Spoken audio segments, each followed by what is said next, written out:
Dear subscribers, ನಮ್ಮ ಕಥೆಯು ಒಂದು ಆಘಾತಕಾರಿ ತಿರುವು ಪಡೆದಿದೆ. ಕಳೆದ ಎಪಿಸೋಡ್ನಲ್ಲಿ ಹೇಳಿದಂತೆ ವಿಕ್ರಾಂತ್, ಸ್ಪಂದನ ಮತ್ತು ಅವರ ಗೆಳೆಯರು ಎಲ್ಲ ಕಡೆ ಆ ಮುದುಕನನ್ನು ಮತ್ತು ಅವನು ಹಿಡಿದಿದ್ದ ಬೀಗವನ್ನು ಹುಡುಕಿದರು. ಆದರೆ ಎಲ್ಲಿಯೂ ಸಿಗಲಿಲ್ಲ. ಆ ಮುದುಕನು ಮಾಯವಾದ ರೀತಿ ಅವರಲ್ಲಿ ಒಂದು ತೀವ್ರ ಆತಂಕವನ್ನು ಮೂಡಿಸಿತ್ತು. ಆದರೆ ವಿಕ್ರಾಂತ್ ಮನಸ್ಸಲ್ಲಿ ಒಂದು ಸ್ಪಷ್ಟ ಕಲ್ಪನೆ ಇತ್ತು. ಇದನ್ನು ಅರಿತ ವಿಕ್ರಾಂತ್ ಕೂಡಲೇ ಮನೆಯ ಬಾಗಿಲನ್ನು ಭದ್ರವಾಗಿ ಲಾಕ್ ಮಾಡಿದ. ಹೊರಗೆ ಯಾರಿಗೂ ಇವರು ಮಾತನಾಡುವುದು ಕೇಳಿಸಬಾರದೆಂದು ಟಿವಿ ಆನ್ ಮಾಡಿ ಧ್ವನಿ ಜಾಸ್ತಿ ಮಾಡಿ ಸ್ಪೀಕರನ್ನು ಕಿಟಕಿಯ ಕಡೆಗೆ ತಿರುಗಿಸಿದ. ಇದನ್ನೆಲ್ಲ ನೋಡಿ ಅಶೋಕ್, ಈ ಥರ ಎಲ್ಲ ಯಾಕೆ ಮಾಡ್ತಿದ್ಯಾ ವಿಕ್ರಾಂತ್ ಎಂದು ಕೇಳಿದ. ಆಗ ವಿಕ್ರಾಂತ್ ತನ್ನ ಜೇಬಿನಿಂದ ಒಂದು ಪುರಾತನವಾದ ಬೀಗವನ್ನು ಹೊರತೆಗೆದು ತೋರಿಸಿದ. ಸ್ಪಂದನ ಆಶ್ಚರ್ಯದಿಂದ, ಅಯ್ಯೋ, ಇದು ನಿನ್ನ ಹತ್ತಿರ ಇತ್ತಾ ಎಂದು ಕೇಳಿದಳು. ವಿಕ್ರಾಂತ್, ಹೌದು, ಇದೊಂದು ನಕಲಿ ಕೀಲಿ. ನಾವು ಹಳೆಯ ಮನೆಯಿಂದ ಹೋಗುವಾಗಲೇ ಪೂಜಾರಿಯ ಬ್ಯಾಗಲ್ಲಿ ಸಿಕ್ಕ ಬೀಗದ ವಿನ್ಯಾಸವನ್ನು ನೋಡಿ ದಾರಿಯಲ್ಲೇ ಮಾಡಿಸಿಕೊಂಡು ಬಂದೆ. ಏಕೆಂದರೆ ನಾವು ಇಲ್ಲಿಗೆ ಬಂದ ದಿನದಿಂದ ಒಂದು ವಿಷಯವನ್ನು ಗಮನಿಸುತ್ತಿದ್ದೆ. ಪುಸ್ತಕ ಓದುವಾಗ ಯಾವುದೇ ಅಡಚಣೆ ಇಲ್ಲದೆ ಪೂರ್ಣ ಓದಲು ಆಗಲಿಲ್ಲ. ವಿಕ್ರಾಂತ್ನ ಮಾತು ಮುಂದುವರೆಯಿತು. ನಾನು ಆ ಮುದುಕನನ್ನು ಮನೆಗೆ ಕರೆದುಕೊಂಡು ಬಂದಾಗ ಕಥೆ ಹೇಳುತ್ತಿದ್ದಾಗ ಕಿಟಕಿಯ ಬಳಿ ಯಾವುದೋ ಕಪ್ಪು ನೆರಳು ನಮ್ಮ ಮಾತನ್ನು ಕೇಳಿಸಿಕೊಳ್ಳುತ್ತಿತ್ತು. ನನಗೆ ಅನುಮಾನ ಬಂತು. ಸುಮ್ಮನೆ ನೀರು ಕುಡಿಯುವಂತೆ ಆ ಕಡೆ ತಿರುಗಿ ನೋಡಿದಾಗ ಆ ಆಕೃತಿಗೆ ಮುಖವೇ ಇರಲಿಲ್ಲ, ಬರೀ ತಲೆ ಇತ್ತು. ಮತ್ತೆ ನಾನು ಊರಿಗೆ ಬರುವಾಗ ಅಮ್ಮ ಹೇಳಿದರು, ನಾವು ಹೋಗುತ್ತಿದ್ದ ಜಾಗ ಸರಿ ಇಲ್ಲ. ಆ ಊರಿನಲ್ಲಿ ತುಂಬ ನಿಗೂಢ ತುಂಬಿರುವ ಜಾಗ ಇದೆ. ಅಲ್ಲಿ ಹೋಗಿದ್ದಕ್ಕೆ ನಮ್ಮಪ್ಪನ ಜೀವನವನ್ನೇ ತೆಗೆದುಕೊಂಡಿತ್ತು. ಆ ಊರಲ್ಲಿ ಹುಷಾರಾಗಿ ಇರಬೇಕಿದ್ದರೆ ಆದಷ್ಟು ಆ ಮನೆಯಲ್ಲೇ ಇರು ಎಂದು ಅಮ್ಮ ಹೇಳಿದರು ಎಂದು ವಿಕ್ರಾಂತ್ ಎಲ್ಲರಿಗೂ ವಿವರಿಸಿದ. ಅಶೋಕ್ ಗಂಭೀರವಾಗಿ, ವಿಕ್ರಾಂತ್, ನಿನ್ನ ಅಮ್ಮ ಈಗ ಯಾಕೆ ಹೇಳಿದರು ಎಂದು ಕೇಳಿದ. ವಿಕ್ರಾಂತ್, ನನ್ನ ತಂದೆ ಬದುಕಿದ್ದಾಗ ನರಸಿಂಹಸ್ವಾಮಿ ದೇವಸ್ಥಾನದ ಪಂಚಾಕ್ಷರಿ ಯಂತ್ರವನ್ನು ಈ ಮನೆಯ ಕೆಳಭಾಗದಲ್ಲಿ ಹೂತು ಹಾಕಿದ್ದಾರೆ. ಆದ್ದರಿಂದ ಮನೆ ಒಳಗೆ ಇರುವುದರಿಂದ ಯಾವುದೇ ಅಪಾಯ ಬರುವುದಿಲ್ಲ ಎಂದು ವಿವರಿಸಿದ. ಆದ್ದರಿಂದ ಆ ಕಪ್ಪು ಆಕೃತಿ ಮನೆಯೊಳಗೆ ಬರಲು ಆಗುತ್ತಿಲ್ಲ. ಮತ್ತು ಅಂದು ತುಂಬ ನೋವು ಮಾಡಿಕೊಂಡಿದ್ದ ಮುದುಕ ಮನೆಯೊಳಗೆ ಬಂದ ತಕ್ಷಣ ಅಶೋಕ್ ಯಾವುದೋ ಒಂದು ಶಕ್ತಿ ಮುದುಕನನ್ನು ಕಾಪಾಡುತ್ತಿದೆ, ಆದ್ದರಿಂದ ಉಸಿರಾಟ ಸಾಮಾನ್ಯವಾಗಿದೆ ಅಂತ ಹೇಳಿದ್ದನಲ್ಲ, ಅದು ಇದೇ ಕಾರಣಕ್ಕೆ ಎಂದು ವಿವರಿಸಿದ.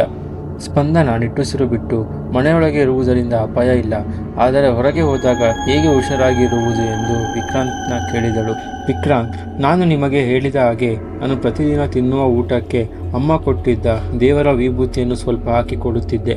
ಅದು ದೇಹಕ್ಕೆ ಸೇರಿದ್ದರಿಂದ ಯಾವುದೇ ಕೆಟ್ಟ ಶಕ್ತಿ ನಮ್ಮ ಹತ್ತಿರ ಬರುತ್ತಿರಲಿಲ್ಲ. ಅಕಸ್ಮಾತ್ ಬಂದರೂ ನಮ್ಮನ್ನು ಮುಟ್ಟುವ ಪ್ರಯತ್ನ ಮಾಡುತ್ತಿರಲಿಲ್ಲ ಎಂದು ವಿಕ್ರಾಂತ್ ವಿವರಿಸಿದ. ಇದೆಲ್ಲ ನಡೆಯುತ್ತಿರುವಾಗಲೇ ಅಶೋಕ್ ವಿಕ್ರಾಂತ್ನ ಕೈಯಲ್ಲಿದ್ದ ಬೀಗದ ಬಗ್ಗೆ ಕೇಳಿದ. ಹಾಗಾದರೆ ಈ ಬೀಗ ಯಾವುದರ ಬಗ್ಗೆ ಹೇಳುತ್ತದೆ ವಿಕ್ರಾಂತ್ ಎಂದು ಅಶೋಕ್ ಕೇಳಿದ.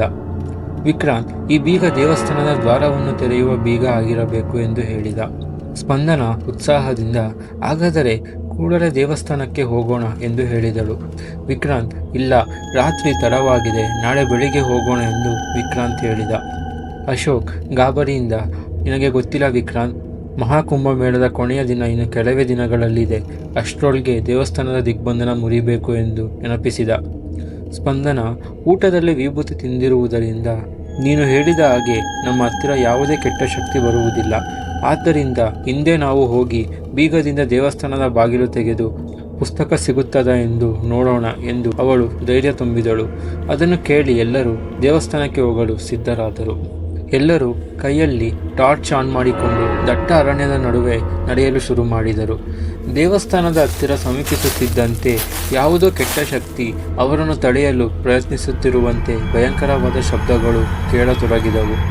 ಆದರೂ ಅವರು ತಲೆಕೆಡಿಸಿಕೊಳ್ಳದೆ ಧೈರ್ಯದಿಂದ ದೇವಸ್ಥಾನದ ಕಡೆಗೆ ಓಡಿದರು.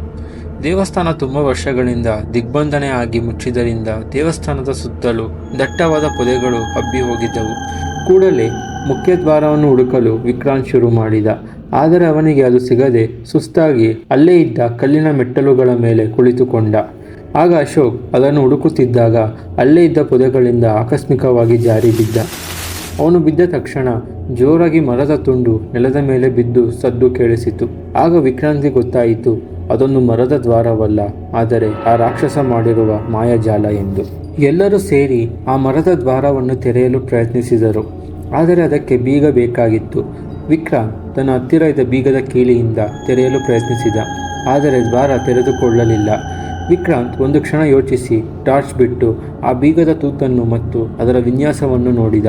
ಆಗ ಅವನ ಕೈಯಲ್ಲಿದ್ದ ಬೀಗದ ಕೀಲಿಯನ್ನು ತಲೆ ಕೆಳಗಾಗಿ ತಿರುಗಿಸಿ ತೆರೆದ. ಹೀಗೆ ಮಾಡಿದ ತಕ್ಷಣ ಆ ದ್ವಾರ ತೆರೆದುಕೊಳ್ಳುವ ಸದ್ದು ಕೇಳಿಸಿತು. ಆ ದ್ವಾರ ತುಂಬ ಪುರಾತನವಾದುದರಿಂದ ಅದು ಸಂಪೂರ್ಣವಾಗಿ ತೆರೆಯಲಿಲ್ಲ. ಇದನ್ನು ನೋಡಿ ಎಲ್ಲರೂ ತಮ್ಮ ಶಕ್ತಿ ಬಳಸಿ ಅದನ್ನು ತೆರೆಯಲು ತಳ್ಳಿದರು. ಅವರ ಒತ್ತಡಕ್ಕೆ ದ್ವಾರ ತೆರೆದುಕೊಂಡಿತು. ಆದರೆ ಒಳಗೆ ಮತ್ತೊಂದು ದ್ವಾರ ಇತ್ತು. ಅದನ್ನು ನೋಡಿದಾಗ ಎಲ್ಲರಿಗೂ ಅರ್ಥವಾಯಿತು ಅದು ದೇವರ ಗರ್ಭಗುಡಿ ಎಂದು. ಆಗ ಅದರ ಹತ್ತಿರ ಹೋಗಿ ತೆರೆಯಲು ಪ್ರಯತ್ನಿಸಿದರು. ಆದರೆ ರಾಕ್ಷಸ ದಿಗ್ಬಂಧನೆ ಮಾಡಿರುವುದರಿಂದ ಎಷ್ಟೇ ಕೀ ಹಾಕಿ ಓಪನ್ ಮಾಡಿದರೂ ಆ ಗರ್ಭಗುಡಿಯ ದ್ವಾರ ತೆರೆಯಲಿಲ್ಲ. ಆಗ ಆ ಪುಸ್ತಕ ಏನಾದರೂ ಸಿಗಬಹುದಾ ಎಂದು ದೇವಸ್ಥಾನದ ಒಳಗೆ ಎಲ್ಲರೂ ಹುಡುಕಿದರು. ಆದರೆ ಅವರಿಗೆ ಎಲ್ಲಿಯೂ ಸಿಗಲಿಲ್ಲ. ಇದನ್ನು ನೋಡಿ ವಿಕ್ರಾಂತ್ ಎಲ್ಲ ಕಡೆ ಯಾವುದಾದರೂ ದ್ವಾರ ಅಥವಾ ಗರ್ಭಗುಡಿಯ ಒಳಗೆ ಹೋಗಲು ಕಿಟಕಿ ಇದೆಯೇ ಎಂದು ನೋಡಿದ. ಆದರೆ ಎಲ್ಲಿಯೂ ಅವರಿಗೆ ತೆರೆಯಲು ದ್ವಾರ ಸಿಗಲಿಲ್ಲ. ಆದರೆ ಅವರಿಗೆ ಒಂದು ಚಿಕ್ಕ ಕಿಟಕಿ ಕಾಣಿಸಿತು. ಆ ಕಿಟಕಿ ಹತ್ತಿರ ಹೋಗಿ ಟಾರ್ಚ್ ಆನ್ ಮಾಡಿದರು. ತುಂಬ ವರ್ಷ ಆಗಿದ್ದರಿಂದ ಒಳಗೆ ತುಂಬ ಧೂಳು ತುಂಬಿತ್ತು. ಅಲ್ಲೇ ಇದ್ದ ಕಡ್ಡಿಯಿಂದ ಕಿಟಕಿ ಒಳಗೆ ಹಾಕಿ ಧೂಳನ್ನು ದೂರ ಮಾಡಿದ ವಿಕ್ರಾಂತ್ಗೆ ನರಸಿಂಹಸ್ವಾಮಿ ದೇವರ ವಿಗ್ರಹದ ಹಿಂಭಾಗ ಕಾಣಿಸಿತು. ಆಗಲೇ ಏನಾದರೂ ದಿಗ್ಬಂಧನವನ್ನು ತೆಗೆಯುವ ಪುಸ್ತಕ ಸಿಗಬಹುದೇ ಎಂದು ನೋಡಿದ. ಆಗ ಅವನಿಗೆ ಒಂದು ಪುಸ್ತಕ ಕಾಣಿಸಿತು. ಆದರೆ ಅದು ತುಂಬ ದೂರ ಇತ್ತು.